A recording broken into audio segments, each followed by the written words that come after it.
Kọ́láwọlé Kọ́láwọlé ọmọ aráyé ọkùnrin yóò tí tọ́ ìyẹn ṣọ̀wọ́n o ẹ má fi inú ọmọ ẹnìkan ayé lé o. Ẹ káàárọ̀ ń bẹ́ o. Good morning everybody. Tó bá jọmọ jayé. Yeah. So it's not 10 o'clock yet, okay? And I really wouldn't want to cut out the people who haven't joined us in the belief that we're starting this for 10 o'clock. So you're going to bear with me. I've missed all of you. So I'm going to be goofing around a whole lot before we start, okay? I don't want to start anything until everyone else is here. But you can, please feel free, be my guest. Yeah, so the key reason why I'm listening to this morning is actually the drum skit behind. There's a drum beat constant in the background.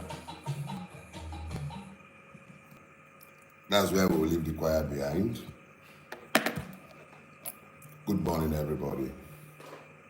It's great to be back with you this morning.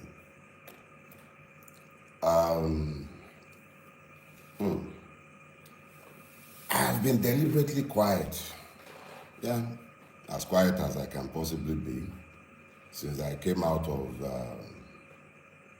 my holiday, the retreat that I had looked forward to for a while. I would have preferred that it wasn't in a prison, but it pleases God. And I'm thankful to God for the time spent in prison, you know? So I have acquired a new title. I was going to say Senior 11 of Nigeria, SEN. Until a dear friend of mine, divinely inspired, showed me that, no, how can you call yourself 11? Nobody convicted you. I said, but I went to prison. He said, no, you went to prison, but you are not imprisoned. So you are not 11. So he suggested to me, why not call yourself Senior Accused of Nigeria? You know? So now I'm an SAN. When next you see me, or they are writing my name, please be mindful of the fact that I, formerly known simply as Dele Farotimi, occasional madman, previously 11, you can now call me graciously Dele Farotimi, SAN, Senior Accused of Nigeria. So welcome to this morning's show. Yes, it's a show, and the show must go on. So here is what we'll do. I told myself that I hold too many of you an unrepayable debt of gratitude. Too many of you. Look, one of the chief drum bangers for my freedom is my dear brother and friend, David. I spoke with David, I think, the day after I came out of my seclusion, and I promised him I was going to call him back that day, and I haven't managed to do so. And meanwhile, he was supposed to be telling me about several other people that I'm supposed to be calling because of everything so many of you did. Truth of the matter is, you are the best. Nigerians, fantastic human beings. You guys are the very best. And I'll find a way to build these around the sermon that I have assigned myself this morning. Let's get something clear. I was going to title this, Thank You, Debt of Gratitude. I ran out of superlatives with which to either title these or to describe the whole lot of you. I even went ahead, I wrote my outline as usual because I didn't want to be derailed. And I was convinced that this is what I was going to be speaking to this morning, although I eventually titled it The Road to Freedom. Is that what we called it? No, I can't really remember, but I believe that is what it was. Or is it The Walk to Freedom? Whatever. The key thing is, I had one message planned, and it was planned, I believe, with my own carnality, and I'm as carnal as any one of you. I'm completely human. with all of my hubrises and everything, and I've had 21 days to prepare for what I believe will be the next stage in the battle, that in the war, because I knew that that stage had already been won. But let me quickly say this. Thank you. I thank you. I thank each and every one of you. I am deeply, deeply grateful for what you all did. The calls to my family, the amazing show of support. And it's easy for me to speak with specificity to certain persons. I could say, for instance, that Mr. Peter Obi came to the prison to see me. I should say and say thanks to him for that. And then there is my brother Yele Showore. Not only did he call my family, like he called them, he mobilized the AAC and the Revolution Now movement behind the demand for my release. My legal team, led by Mr. Lumide Fusika, fantastic people. Then there is Professor Emiri. He lost his wife and he just lost his mother as well. In the midst of his grief, he found the grace to show up in court, argued my bail application before the Federal High Court in Ado Ekiti, even though I was only told the day before. I only informed them the day before. They all rushed to Ado Ekiti to ensure that I had legal representation. Fantastic human being. All kind of people, small and great, however you grade human being in your own reckoning, traditional rulers, sending chiefs. My hometown, I've spent more time in front of you guys than I have spent in my hometown. But the Owa of my town sent a delegation, okay? Everybody, the show of support across the entire strata of our society is humbling. It was humbling in the extreme. And I need all of you, whether I've mentioned, do I want to talk about Gigabyte in Ekiti, the Revolution Now coordinator in Ekiti, and his team, all kind of human beings that I can't even remember to mention their name as I speak with you. The Ado Ekiti prison practically became a tourist center. Big, small, everybody, people showed up. And I was being told constantly of the loud demands that you lot were making for my release. I appreciate you all. I appreciate you all. And I must say, in all humility, that you are the ones who came out of prison. It wasn't me. You came out of prison. You found your voices. You demanded that the right thing be done. Consistently, you made sure that I knew I wasn't walking alone. Your voices strengthened me because I heard you even beyond the walls of the prison. I heard you loud and clear. You left nobody in any doubt as to what you were demanding. It wasn't about Dele Farotimi, even though I was the one who bore your totem. It was essentially a demand by each and every one of you that the law must be allowed to rule in the situation. Now, let me be very clear. I retired from the practice of law when I turned 50. My next birthday, I'll be 57. I'm no longer a young man.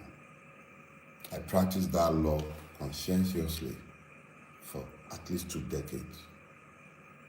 I am a lawyer, not just because I was trained as one, but because I am by nature one. I'm a Yoruba man.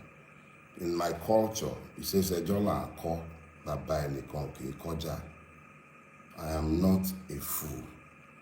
When the magistrate spoke, the learned magistrate was very specific in the order that he gave. And even though I did not believe at the time, and I still do not believe that there was any need for that order to have been made, what he said was clear. I may not speak to the press or even to you about the case pending in his court. That was the extent of his order. I am a lawyer. The matter is sub judice, and I certainly cannot, whether he had made the order or not, I wouldn't have spoken to the case in the court. And I certainly do not intend to. There is absolutely no need to speak to any of the cases before the court. They are irrelevant to the future. And me and you, we need to focus on the future. So let us be clear. Assuming that the magistrate had made any such order, I would have been under a duty as a human being, even if I may not be a citizen, to disobey that order. But I thank God that the magistrate, erudite magistrate, intelligent and very, very, very, very fair, firm, and just, gave only one order, the only order he could have given in the circumstances. I may not speak to the case before his court, and I do not have any such intention. So anyone who has misconstrued that order to suggest that I am somehow gagged by somebody, there is no such law by which any magistrate or judge may gag me as a human being, even if I may not be a citizen, as long as I am not a slave. And if I have become a slave in the Nigerian state, it will be interesting to watch such an order come from any court, presuming or purporting to be a court of law. No such order was given. So enough said on that one. I have deliberately kept quiet before today, largely because you left me spellbound. I've been humbled. I'm not a man easily given to humility, but you have humbled me by what you have done before, particularly after my abduction. And I use the word deliberately. I was never arrested. I was abducted. We will talk about that at some other point. But let's be clear. Nobody silences the bell. I may not be silenced. I've merely started talking. So let's go to today's issue. So I want us to talk about the road to freedom. And there goes the note. I need to speak to you from the heart and from my spirit. The note I prepared was for a different sermon, but as we were waiting, I began to download something, yes, exactly the same, but subtly different. So the Yorubas have a scripture, and that scripture says very clearly, Emu, Eki, Biteran Reko. I'll translate for you or interpret. Grab it. Catch it. You do not catch the porcupine in the same manner as the rabbit. Let me explain that to you. If you're familiar with the porcupine, you will know of the quills on its back, with which it largely impales stupid predators. Even lions steer clear of the porcupine. As small as it is, its entire body made of quills would kill a lion if it would dare. Now, when that proverb came to my head in the course of this entire ordeal, I made the stupid error of thinking that I was the porcupine and that those who were coming after me were the unwary predator. But I received some sense this morning. Or let me just say, as I have digested the extent and the range of support that I have found since I came out of prison. And I realized that I am not the porcupine. It's not me. I'm just as harmless and defenseless as any of the other rabbits in this space. You will remember that for a long time, I have argued that the Nigerian is not a citizen. I even went as far as to have labeled myself for years as the patriot of an unborn nation. And then I believe on my Twitter feed, you find me labeling myself a victim of Nigeria. And I have multiple times spoken to the victimhood of the Nigerian people. I have lamented for years that what truly assails the Nigerian is the complete absence of the rule of law in our country, and how this has left all of us defenseless and as praise in what has become a country of pain. I have spoken to you about this for years, I spoke to you about it, that we are all victims, that we have all become as victims in the country that we have managed to build. I told you how we were all running away.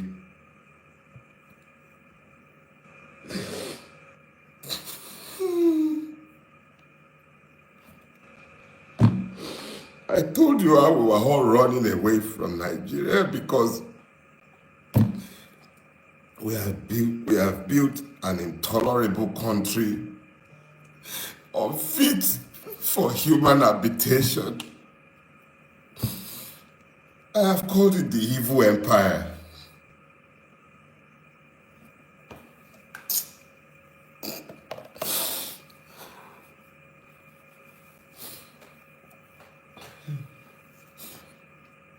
I have called it the evil empire. I've spoken to the fact that because of what we have all collectively tolerated, we have lost our country and we have become as slaves in the country that we have all built. And we are all to blame. Plus the idiot standing behind pulpits as I'm speaking with you, preaching injustice and lies to the people and helping them to normalize the madness that has overtaken all of us.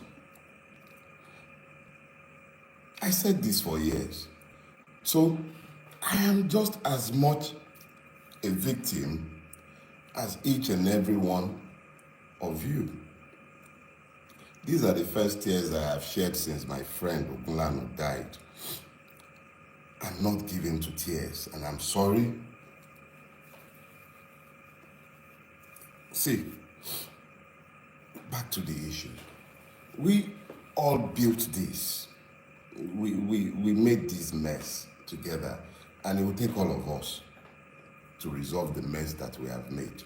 It will take all of us. Without all of us functioning as one, the way you found the grace to function as one in the last month, you all acted as one. It wasn't about being Christian, being Muslim. They divided us along too many lines. Damn!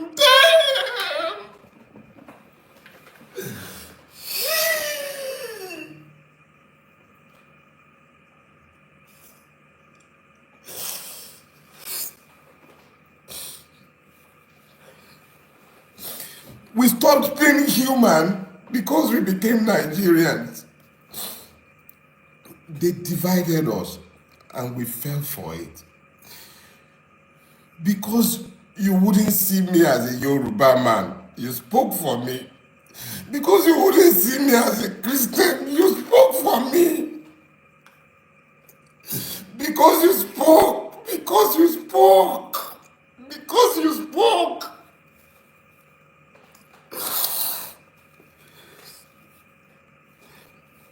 Because you spoke, Nigeria couldn't happen to me because you spoke. The only reason Nigeria couldn't happen to me is because you spoke. You spoke. That is why Nigeria couldn't happen to me. And yeah, Nigeria couldn't happen to me.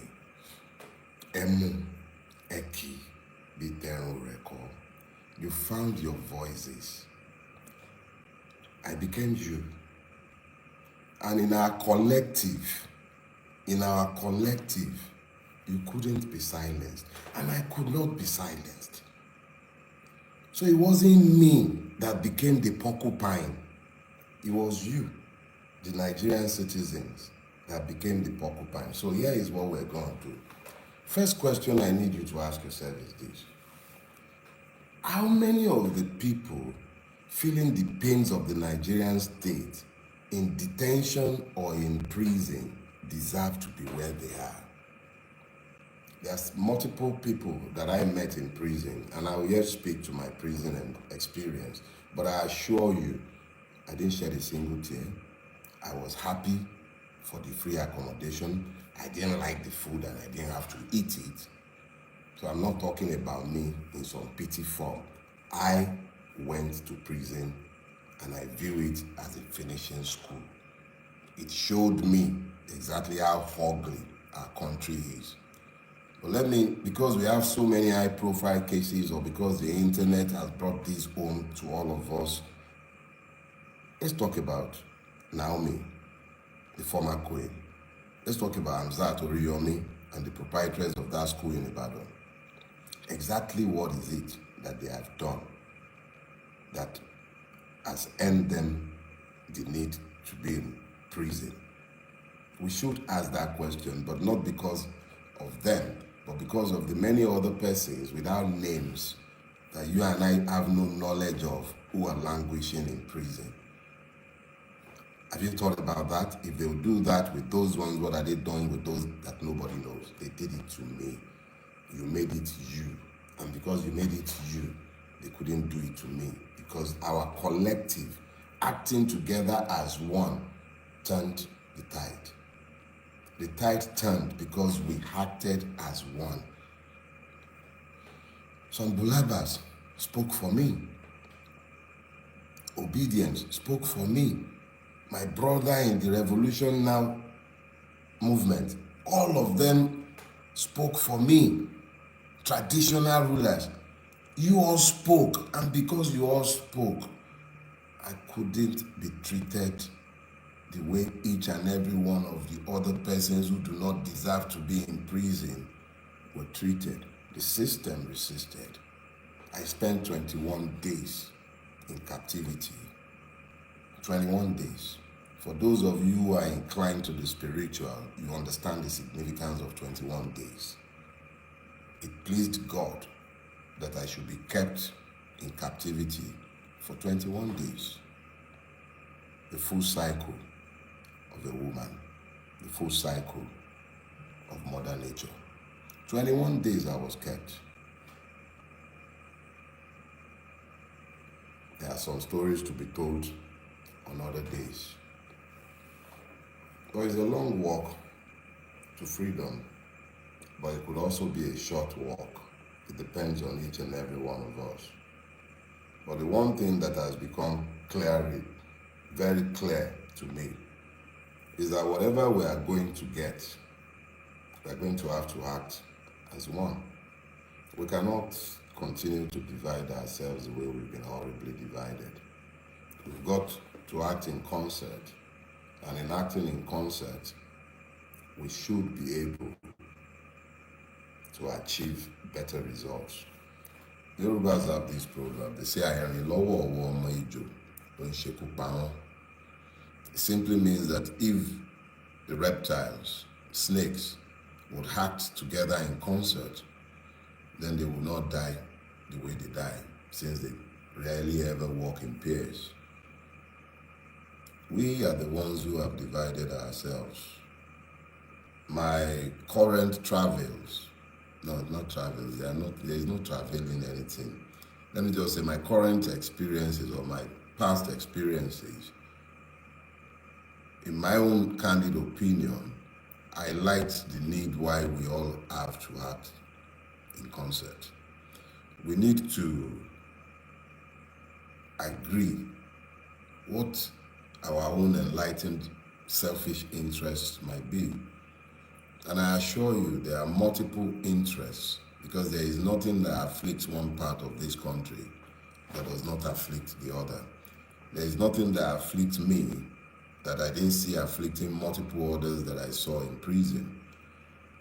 And I know of multiple cases on a day-to-day basis in Nigeria where the totality of the flaw or the completion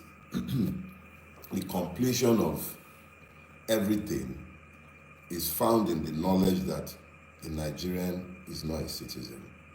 The struggle ahead of us is the one where we must demand to be citizens. Those of you who desire separate homelands, you are only going to get that when you become citizens. Unfortunately or fortunately for all of us, we are trapped in this monstrosity that is called Nigeria. If we are going to ever come out of the monstrosity, whether that be as different nations or whether that be as one, it would be because we found the courage to become citizens in the space we are occupying today, forget the contrived differences between us, and then ensure that as citizens, we exercise our free sovereign will to do with Nigeria, our home country today, as we care. So those of you who desire Oodua Republic or you're desiring Biafra, that's fine. But let's first of all become citizens here.